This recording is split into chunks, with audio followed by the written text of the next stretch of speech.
Bueno, continuando con el capítulo 3 de trazado de rutas y evaluación de trazado de rutas y línea dependiente, vamos a mirar la evaluación del trazado de rutas. En esta evaluación de rutas, nosotros lo que queremos es determinar cuál es la mejor opción de esa ruta. Recuerden que nosotros habíamos observado que se podían trazar o se deberían trazar al menos 3 rutas que conecten los puntos de control primario y pasen por los puntos de control secundario. Los puntos de control primario son el inicio y la finalización, el punto final, que normalmente está determinado por la entidad contratante. Eh, la, Nosotros tenemos que mirar cuáles son las condiciones de todos los tipos, ¿cierto? Y los beneficios que ofrezca y el costo para poder obtener una relación entre el beneficio y el costo. Las condiciones van a ser asociadas a la topografía, a las condiciones geológicas, hidrológicas y de drenaje. Respecto al costo, pues tendríamos que tratar de buscar el menor costo posible, pero obteniendo la mayor utilidad en cuanto a economía, a la parte social y estética. Por lo tanto, para cada ruta dice será necesario determinar en forma aproximada los costos de construcción, operación y conservación y poderlos comparar y saber cuál de esas alternativas sigue siendo la mejor opción. El método que se utiliza es el método de Bruce. Entonces, en este método de Bruce habla de un concepto de longitud virtual. Si usted observa la ecuación, dice que x sub 0 es igual a x más k por la sumatoria de y. X sub 0 se considera la longitud virtual, x va a ser nuestra longitud real y vamos a tener una serie de desniveles y dependientes que van a estar expresadas por la sumatoria de y. Y también entra aquí a participar el esfuerzo de tracción que está dado por el valor de K, que es un parámetro, una constante en función del tipo de la superficie de rodadura. Entonces, aquí tenemos nuestras 4 variables. Aquí aparecen los valores promedios o medios de K. Carretera en tierra, que es una carretera subrasante, el valor es de 21. Macadam es un término de un señor que se llamaba McAdam, en el cual él colocaba varias capas de materiales granulares compactados, que es lo que se conoce como un afirmado recebo. 32 es el valor para ese macadam, pavimento asfáltico 35 y pavimento rígido es 44. Entonces esos son los valores de K que vamos a utilizar para nuestra ecuación. Por lo tanto, deberíamos saber cuál va a ser el tipo de superficie de rodadura final de nuestra carretera para poder hacer la evaluación de la ruta. Aquí vamos a mirar un ejemplo de un estudio de ruta. Aquí lo vamos a mirar, digamos, lo vamos a ir analizando y en la práctica lo vamos a desarrollar como tal.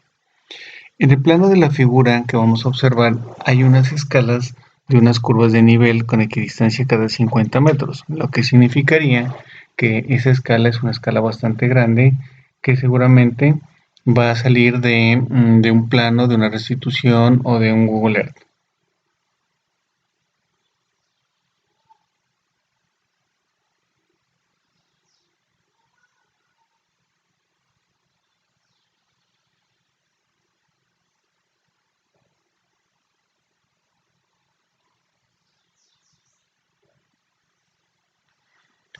Entonces vamos a identificar dos puntos, el punto A y el punto B, una equidistancia de 50 metros y realizar el estudio de rutas.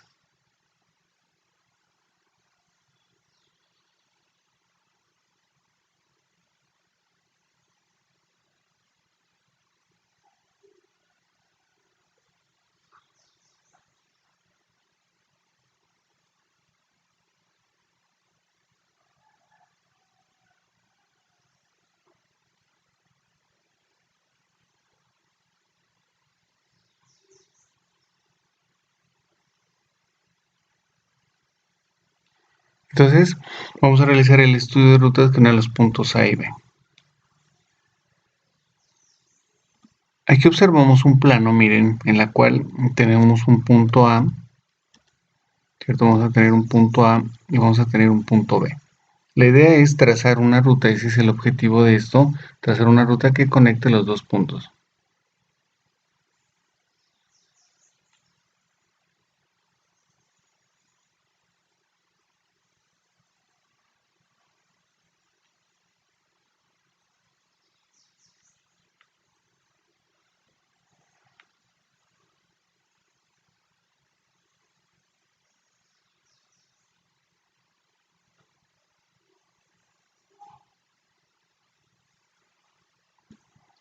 Bueno, entonces aquí podemos observar una primera ruta que va desde el punto A hasta el punto B, recorriendo los puntos intermedios A minúscula, B minúscula y C minúscula, ¿cierto? Esa sería una posible ruta.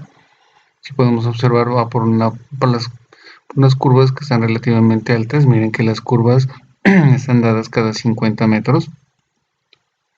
La otra es la ruta 2 que va por la parte media, las curvas van un poco más abajo, estaría entre la curva 150 y 200, pasa por los puntos intermedios de prima, E', F', y la ruta 3, que es la que va por acá, miren, esta sí va por la parte baja, va entre la curva 100 y 150. Entonces aquí si usted las analiza, puede saber uno con anterioridad de antemano si la ruta va por la parte alta, media o baja de la montaña. Esta ruta 3 va por el punto G, por el punto H y por el punto I. ¿Qué características tienen? La ruta 2, que es la azul, la observamos que va muy cerca, pasa muy cerca del nacimiento del río. Aquí hay un río, mírenlo y está pasando de la parte de arriba. Podría generar problemas ambientales, ya que seguramente ese río se va a ver afectado pues, por la construcción de esa vía. La ruta 3 tiene una característica y es que pasa en la parte de abajo de un río, lo que significa que necesitará una obra de infraestructura que será un puente. Entonces ese puente, entre el río esté más abajo, el río tiende a ensancharse y por lo tanto la sección del puente, la luz del puente va a ser mucho mayor y los costos van a ser muchos mayores. Miren que esta ruta 3 va prácticamente por un sector plano y aquí a partir de este punto H en adelante ya que se sube bastante para alcanzar el punto B en altura. Entonces sobre el plano hemos trazado nuestras tres posibles rutas con unos puntos de intermedio que son A, B, C, D, F, G, H, I. De control primario, pues estas minúsculas son secundarias. Entonces nuestra ruta 1 queda definido como A mayúscula, A minúscula, B minúscula, C y B, que es el recorrido que hace ella, ¿cierto? Siguiendo la parte alta de la montaña. La ruta 2 arranca desde el punto A mayúscula, D minúscula, E, F y B. Y lo mismo la ruta 3.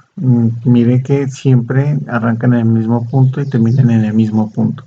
Pero los puntos intermedios, digamos, si son diferentes, pues no se ha trazado la ruta. Entonces usted debe elaborar esta tabla. En esta tabla van a aparecer en la primera columna las rutas, luego van a aparecer los puntos, las abscisas y las cotas y usted debe llenar. Entonces, ¿qué es lo primero que va a hacer? Va a coger la ruta 1, va a poner la letra A que va a ser el punto inicial, B que es el punto final y los puntos intermedios para esta que son A, B y C. Luego debe leer en el plano cuál es la abscisa del punto A. Entonces si usted va y lee la abscisa del punto A, la abscisa es K0 más 00 porque ahí inicia la ruta. En la parte inferior del dibujo hay una escala, que es una escala gráfica, entonces usted con esa escala gráfica puede ir midiendo o puede coger el escalímetro y ir sacando la longitud que tiene esa distancia. Está en 500 metros y en 1000 metros, entonces, y luego determinamos la cota. El punto A sobre qué curva de nivel se encuentra, sobre la curva cuya cota es 100. Luego va al punto B. Eso es lo que usted tiene que hacer. En este caso nos ha dado K3 más 400. La cota dio a la 275. El punto B es la K5 más 00. Y la cota es la 290. La C es la K8 más 100. Y la cota es la 240. Y el punto B es la K10 más 200. Y la cota es la 250. Pues las abscisas son acumuladas, ¿cierto? Significa que K es el kilómetro eso lo miraron en topografía, K0 más 00 significa que no hemos recorrido nada, iría hasta K0 más 999 y ahí pasaría a K1, que sería el kilómetro 1, significaría que hay 1000 metros. Miren que el punto A ya está a K3 más 400, significa que hay 3400 metros. Y la longitud total de esa ruta es de 10 kilómetros 200. La ruta 2, ya aquí la tenemos, le hemos calculado las abscisas y las cotas para cada uno de esos puntos. Bueno, esto es lo que se va a hacer el día de la práctica para que usted tenga ese gráfico impreso y lo pueda medir con su escalímetro y pueda determinar que esos valores pues son en realidad los que aparecen aquí. Una vez que ya tenemos nuestras tres rutas con los puntos, las abscisas y las cotas, elaboramos un perfil. Eso lo miro en topografía. La elaboración de un perfil es básicamente la elaboración de un plano cartesiano donde en el eje de las X colocamos las abscisas y en el eje de las Y colocamos las alturas o las cotas. Aquí lo tenemos. Entonces tenemos aquí en el eje de las X abajo, miren, K0, ¿se acuerdan? 1, 2, 3, 4, 5 y el último es el K11. Y en las Y tenemos 100, 150, 200, 250 y 300. Entonces comenzamos con la ruta 1. El primer punto es en el K0 más 0, 0 y la cota es 100. Entonces, miren que aquí aparece un punto que se llama A. Miren que los tres puntos relativamente deberían, el B es el mismo lugar, pero B no está en el mismo punto. Significa que hay un B que está a 8000 y algo, hay un B que está a 10200 y un B que está a 10800. ¿Por qué los B no están a la misma distancia? Porque las rutas son diferentes. Hay rutas que son más cortas y otras rutas que son más largas, pero sí están en la misma cota, que es la cota 250. Entonces, si usted mira la ruta 1, obviamente A minúscula, B minúscula y C minúscula son la intersección de su abscisa con su cota, ¿cierto? Entonces, usted traza esto con una línea punteada y obtiene el perfil de la ruta. Entonces, aquí tenemos un perfil de la ruta. Ese perfil de la ruta tenemos, miren aquí, tenemos la distancia desde el punto A mayúscula al punto A minúscula y tenemos la diferencia de alturas. Por lo tanto, a esa ruta 1 en el tramo A mayúscula minúscula le puedo calcular la pendiente, teniéndose como pendiente tangente de alfa es igual a delta X sobre delta Y, ¿cierto? Entonces, lo que tenemos es esta nuestra pendiente aquí. Bueno, ya lo vamos a mirar a continuación.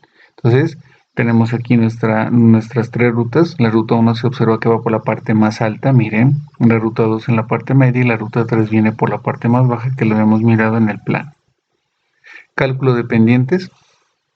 Entonces aquí está el cálculo de pendientes de cada uno de los tramos. Para la ruta 1, la ruta 1 está formada por un tramo que va desde A a A, de A minúscula B, B, C y CB. Significa que tiene 1, 2, 3, 4 tramos.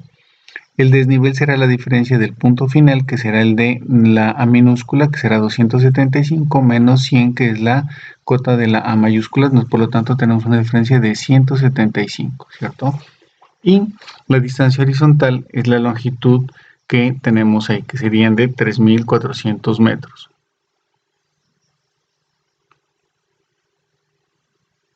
Entonces, si usted divide la diferencia de nuestro delta Y, que viene siendo el desnivel, que sería 175, y lo divide entre delta X, que es 3400, usted va a obtener un valor de 0.051 en tanto por 1, lo multiplica por 100 y eso le da el valor de 5.1%, que es la forma como usted debe haber aprendido a calcular sus... toca calcularle la pendiente. Luego se le calcula el tramo AB la pendiente, al tramo BC, al tramo CB y para cada una de las rutas se calcula la pendiente. Entonces necesitamos el cálculo de la pendiente de la ruta 1, de la ruta 2 y de la ruta 3. Lo interesante de esto es que usted lo haga, ¿cierto? Que usted se dé el trabajo de dibujar la ruta, leer las cotas, leer las abscisas y poderlo hacer. Luego de eso ya tenemos nuestras tres rutas, ¿cierto? Vamos a determinar una superficie y vamos a determinar algo que es la pendiente recomendada. Es decir, que cada proyecto va a tener pendiente recomendada, significaría que es como el máximo que yo le voy a colocar ahí. Para este caso va a ser del 4% y vamos a suponer que nuestra vía va a quedar pavimentada en concreto. Entonces, la pregunta es, bueno, ¿de dónde saco ese 4%? Entonces, en el manual de diseño geométrico tenemos una tabla que es la tabla 4.1.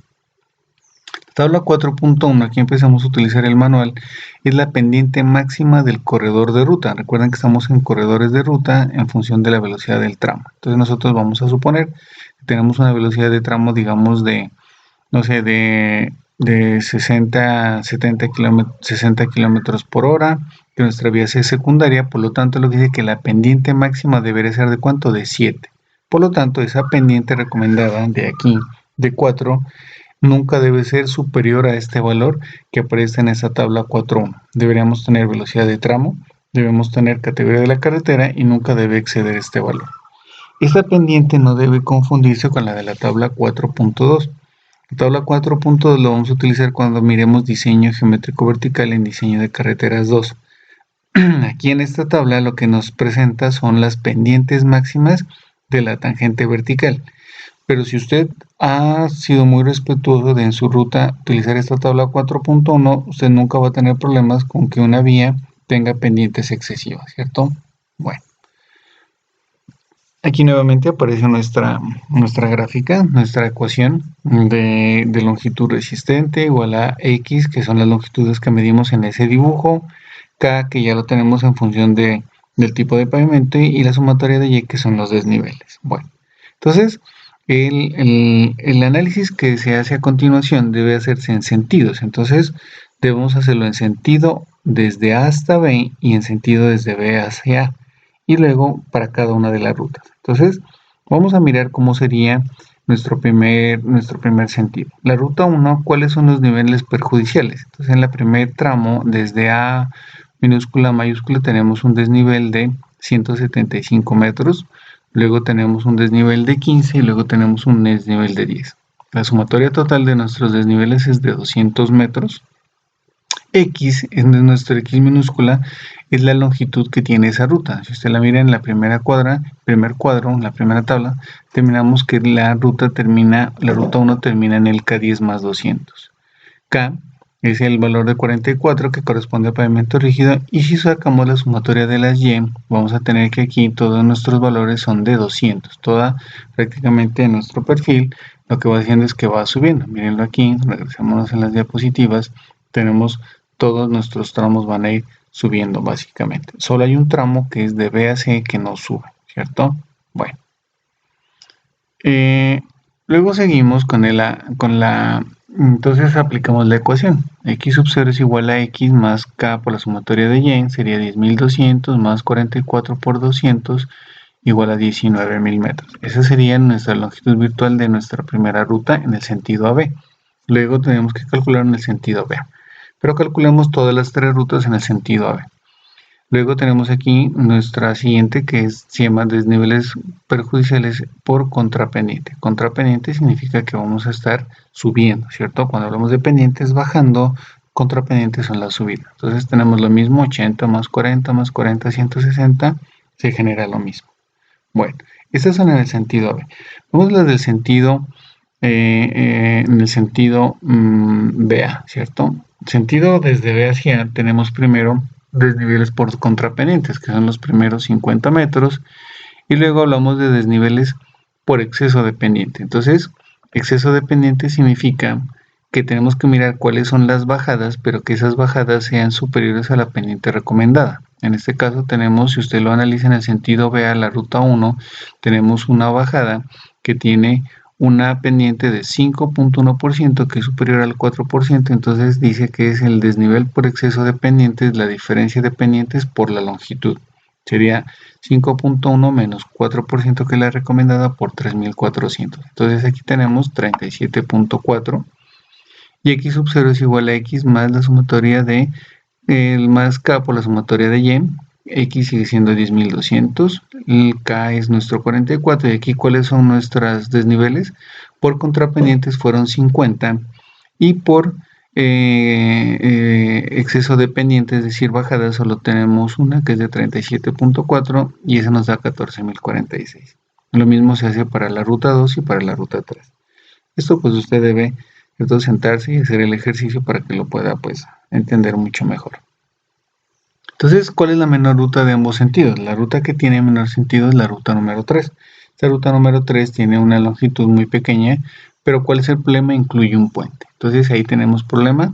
¿Cuál sería la mejor ruta en ambos sentidos y la más económica? Podría ser la ruta número 2, que no incluye el puente, ¿cierto? Tener cuidado si nuestra ruta número 2 tendría una afectación sobre la parte del nacimiento de ese río. Aquí hay un problema propuesto que lo van a hacer, ¿cierto? Esto va a ser, lo vamos a mirar el día de la práctica. En plano de la figura, dibujada una escala con curvas de nivel de equidistancia de 50 metros, identifican dos puntos, ¿cierto? Y habla que la pendiente recomendada es del 6% y va a ser pavimentada en asfalto. Entonces aquí está nuestra gráfica y sobre ella tenemos que trazar. Quizá nuestro punto A, nuestro punto B, tenemos que hacer exactamente el mismo ejercicio que acabamos de observar para este caso. Bueno, Hasta aquí llega lo de rutas. Vamos a hacer, ya lo vamos a practicar en la clase de práctica como tal. Y para ello, pues usted debe tener a la mano este gráfico, que es el gráfico del ejercicio que se presenta aquí. Entonces, pues tiene que mirar la forma como lo puede usted dibujar. Pues si no tiene impresora, cálquelo, ¿cierto? Con una ventana, una hoja de papel y dibújelo, no hay ningún problema, que quede aproximado y sobre ese dibujo podemos hacer la práctica. Eh, y con relación a la línea de pendiente o línea de ceros, esta es una parte importante, ya que es una línea, se define como la línea que se va a desarrollar en la ruta que nosotros hemos tomado. Y vamos a tener que tratar de pasar por los puntos de control primarios y secundarios. Esa línea tiene como característica que se adapta a la topografía del terreno y a las especificaciones de pendiente máximas exigidas. Entonces vamos a tener unas pendientes que yo debo respetar, que no debo superar esas máximas como las que miramos en la ruta. También se la define como una línea que va a ras de terreno, sigue la forma y es la línea que nos va a generar el mínimo movimiento de tierra a una determinada pendiente.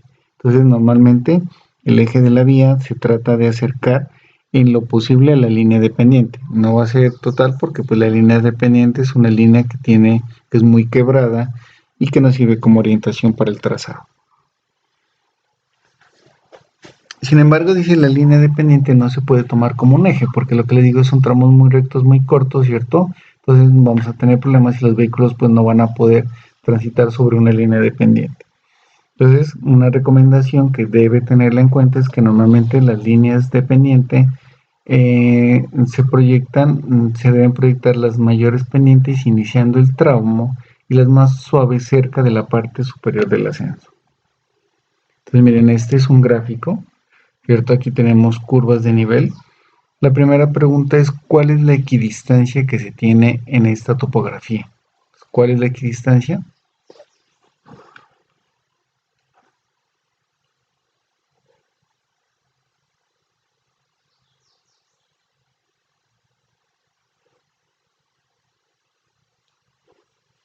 La equidistancia sería 5 metros, ¿cierto? 5 metros es la equidistancia, que es la separación entre curvas. Mire que dice 205, 210, 215, 220, 225, 230, 235. Entonces la equidistancia es 5 y ahí vamos a trazar una línea. Esa línea puede ser dependiente constante. Entonces miren, aquí habla un valor de A es la equidistancia, perdón, A es la abertura, siempre esta es constante. Entonces aquí cojo una distancia A que va a ser la misma y este valor de A debe ir desde una curva hasta otra curva. Entonces mire, usted coge un compás, traza aquí una abertura de valor de A y va entre curva y curva marcando estos valores, ¿cierto? Entonces va cortando entre curva y curva el mismo valor de A y esta línea que se proyecta es una línea que se ha calculado con un valor de P pendiente. Ya vamos a mirar. Entonces, ¿qué sucede? Si yo quisiera que este vehículo transitara por esto, miren lo que sucede. Pues no podría porque pues son tramos muy cortos y muy quebrados, por lo tanto nuestro eje de la vía no va a quedar sobre él, pero va a quedar muy cercana a la línea de pendiente. Si mi eje queda cercano a la línea de pendiente, pues los cortes van a ser mínimos. Trazados de una línea de pendiente o de cero. Lo primero que debo tener en cuenta es la relación entre la pendiente máxima y la velocidad específica. Significa que usted debe conocer cuál es la velocidad de tramo, que es muy similar a esta VTB, y cuál es la categoría de la vía. Entonces, para una vía terciaria, miren aquí, los valores de pendiente son muy altos, del 14%. Entonces, mi línea de pendiente no debe exceder estos valores. Si mi vía es primaria, entonces, por ejemplo, podría ser de 6% si es una vía que tiene una velocidad de 70 kilómetros por hora. Entonces, nunca deben exceder estos valores de esta tabla. Entonces, la línea de pendiente, ojo con esto, se traza en la fase 1 de un proyecto. Recuerden que los proyectos tenían 3 fases, una fase, ¿cierto? Una de preinversión, inversión y una ya de ejecución. Entonces, en la fase 1 de un proyecto se puede trazar durante la localización directa sobre los planos de una ruta. Nuestra línea va a quedar dentro de esa ruta que hemos seleccionado. Vamos a tener un punto inicial, un punto final. Entonces, ¿por qué se la conoce como línea de ceros? Entonces, un cero es un valor sobre una carretera donde usted no tiene ni cortes ni relleno. Significa que usted ahí no tiene que ejecutar ningún trabajo como tal, ¿cierto? Entonces dice que ahí no se aceptan ni cortes ni rellenos. Bueno, ¿cómo se calcula eso? Entonces aquí aparece el concepto de pendiente. Miren, aquí hay un triángulo, aquí hay un vehículo y aparece que dice m es igual a la tangente de alfa. Entonces, ¿se acuerdan aquí de su trigonometría? Pues cierto, de su geometría, tangente de alfa es igual a ¿qué? A cateto opuesto, que sería delta y, sobre cateto adyacente, que sería delta x. Entonces aquí está, miren, tangente de alfa es igual a delta y sobre delta x. A ese tangente de alfa, ¿cómo lo han llamado? M. M, que es la pendiente. Esto lo miraron en topografía. Estamos recordando. Entonces, delta y, miren aquí, delta y, que es donde está el triángulo, y miren acá al inicio, es la diferencia de cotas entre curvas de nivel sucesivas. También es un concepto de topografía. Entonces, mi delta y es la diferencia de las cotas. Entonces, pueden estar cada 50 centímetros, cada metro, cada 2 metros, cada 50 metros. Por ejemplo, a eso es lo que nosotros le llamamos nuestra equidistancia, ¿cierto? Y pues dependiendo del plano, de la escala, de la aproximación que se tenga. Entonces, delta y es la distancia horizontal que se debe recorrer para subir o bajar con una pendiente M. Entonces, miren lo que tenemos aquí. Un ejemplo. Para una vía primaria de una calzada a la cual se le ha definido una velocidad de 80 km por hora, se tiene un plano cuyas curvas de nivel estaban cada 2 metros. Y miran, ese es cada 2 metros. Se necesita saber qué distancia horizontal se debe recorrer entre curvas de nivel para garantizar una pendiente. Entonces, miren la ecuación. Aquí tenemos nuestra ecuación que dice que pendiente es igual a delta y sobre delta x, ¿cierto? Bueno, la pregunta dice, se necesita saber qué distancia horizontal debe recorrer una curva para garantizar una pendiente constante. Entonces, vamos a tener dos datos. Primero vamos a tener el dato de una pendiente de 6 metros, ¿cierto? La pendiente es del 6% y nuestras curvas son cada 2 metros. Entonces, si usted mira aquí la ecuación, delta y es la equidistancia, la separación de las curvas 2 metros, y la pendiente es ¿cuánto? 6%. Pues aquí en la ecuación sencillamente despejo este delta x que estaba acá dividiendo, lo paso acá, y este m lo paso al denominador. Entonces me queda que delta x es igual a 2 sobre 6%, pero aquí el 6 tiene que ir en tanto por 1, por lo tanto usted divide 6 entre 100 y obtiene que delta x es de ¿cuánto? De 33.3. Significa que cada vez que usted pase, miren, en este dibujo que está aquí en colores, que es de curvas de nivel, pero por colores, cuando usted pase entre curva y curva, se supone que estas curvas están cada 2 metros, y cuando usted mide 33 metros para pasar de una curva a otra curva, esa línea tiene una pendiente de ¿cuánto? Del 6%, ¿cierto? Entonces, nuevamente, las curvas están cada 2 metros, que es nuestro delta y nosotros vamos a marcar entre curva y curva 33.33 metros.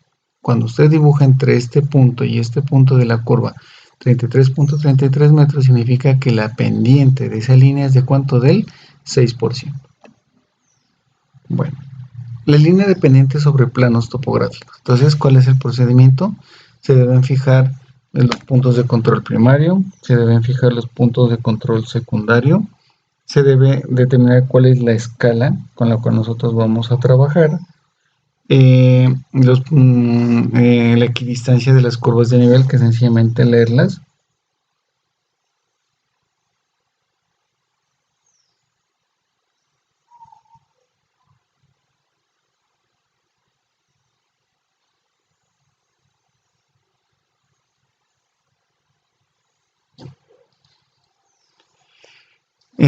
Clasificar los tipos de terreno para poder nosotros después saber cuál es la pendiente que vamos a colocar aquí, resaltar sobre el plano las corrientes de agua, las vías, las zonas mineras, las depresiones, la existencia de casas que existan, ¿cierto?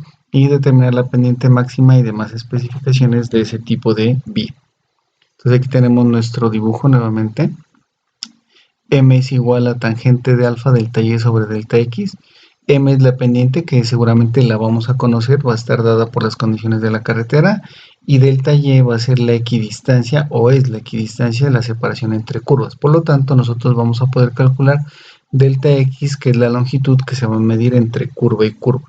Esa longitud delta x, como dice acá abajo, es la distancia horizontal entre curvas, la puedo calcular con una abertura de compás. Entonces, de punto en punto vamos a ir cortando, sin cortar ninguna otra curva, vamos a marcar esa distancia, y al usted unir entre dos curvas, no en la misma curva, entre dos curvas sucesivas, ¿cierto? Esa distancia, esa línea que usted dibuja tiene un valor de pendiente constante, la que usted le haya asignado. Entonces aquí aparece la ecuación, dice que A, que es la apertura del compás, o la abertura del compás, o delta x es igual a ¿qué? A la x distancia, que es delta y, sobre el valor de la pendiente, que lo vamos a tener dependiendo de la importancia de la categoría de la carretera. Aquí tenemos nuevamente, miren esto, aquí tenemos la distancia A será esta, miren, aquí tenemos nuestra distancia A, medida desde el punto A hasta el punto B. No puede ser desde A hasta el punto de acá, tiene que ser entre curvas sucesivas. P es el valor de pendiente que le vamos a dar, y nuestra equidistancia será 5 metros, porque la diferencia de curvas, miren que siempre es la misma, 205, 210, aumentando 5 en 5 en 5. Entonces utilizamos un compás, se parte de un punto sobre una curva de nivel, se busca otro punto en la siguiente curva, sea hacia arriba o hacia abajo, según la trayectoria que se desee seguir. Dice que esa línea trazada, que es nuestra línea de pendiente, debe pasar por los puntos de control primario y secundario, o lo más próximo a ella. Tenemos dos casos de línea de pendiente, ¿cierto? El primero es en el cual nosotros vamos a arrancar desde un punto de inicio y vamos a trazar una línea de ceros, pero sin especificar el punto final, o de llegar hasta donde vayamos dando con una determinada pendiente. Entonces no sabemos dónde va a llegar. La segunda consiste en trazar una línea de ceros a través de los puntos obligados, pero nosotros necesitamos estimar la pendiente máxima que une dos puntos, entonces la cual debe ser comparada con la pendiente máxima permitida por las normas. ¿Qué significa esto? Que a usted le van a dar dos puntos y la pregunta es, ¿cuál es la pendiente máxima que tiene esos dos puntos? Entonces usted hay un procedimiento con el cual usted lo vamos a calcular, y al final vamos a mirar que ese valor sea menor a la pendiente máxima permitida. Entonces, aquí hay un recuento de lo que era la topografía. Aquí tenemos nuestras pendientes. En estas pendientes que vamos a tener es la forma de pasar de porcentaje a grados, ¿cierto? Esta es una tabla como tal. Aquí hay una regla práctica de un venezolano que es Andrés Reverón, en la cual también lo deben haber mirado un tema de topografía, cómo puedo convertir porcentajes a pendientes, ¿cierto? Entonces, divido el valor expresado en porcentaje sobre 2, eso me da grados, luego ese mismo valor lo multiplico por 4, me da minutos, y 4% será igual a ¿cuánto? A 2 grados 16 minutos.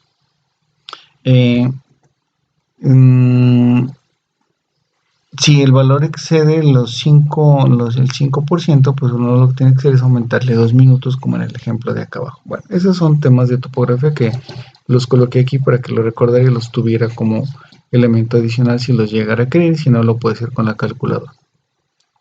Ejemplo de trazado de una línea de pendiente. Entonces aquí tenemos la información. En el plano de la figura se va a dibujar a la escala dada una curva de nivel y se identifican los puntos A y B, ¿cierto? Se va a trazar una línea de ceros entre los puntos A y B de pendiente máxima uniforme posible.